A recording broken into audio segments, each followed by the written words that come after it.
Hello বন্ধুরা, আমি অর্পণ আবার চলে এসেছি আর একখানা ভিডিও নিয়ে।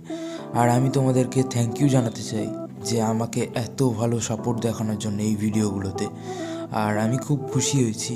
আর তোমাদের কাছে আমি একটা ছোট্ট অনুরোধ করব যে আমার যে ব্লগিংয়ের যে চ্যানেলটা আছে ওই চ্যানেলে একটুখানি সাপোর্ট করো, আমার সাথে থাকো। আমি ডিসক্রিপশন বক্সে অবশ্যই লিঙ্কটা দিয়ে দেবো, তোমরা কি সঙ্গে সঙ্গে সাবস্ক্রাইব করো। এখানে যে তুমি যে কাপটা দেখতে পাচ্ছ, এর আগে একখানা এরম কাপ বানিয়েছিলাম।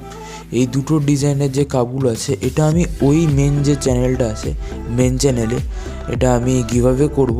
আমার 200 সাবস্ক্রাইবার কমপ্লিট হয়ে গেলে এর বিষয়ে যাবতীয় তথ্য আমি ওই চ্যানেলে দিয়ে দেবো। আর এই তো বলতে বলতে দেখো আমাদের আঁকাটা কমপ্লিট হয়ে গেছে। এইটা আমি অ্যাকচুয়ালি ক্লাসিক্যাল পুজোর থিমের উপরে করছি। এর কালারগুলো আমাদের কালচারাল বা থিমের কালারগুলো থেকেই বেছে নেওয়া হয়েছে। তো এখানেই আমি সামনে আসছি নতুন একটা ভিডিও নিয়ে। তো এখানেই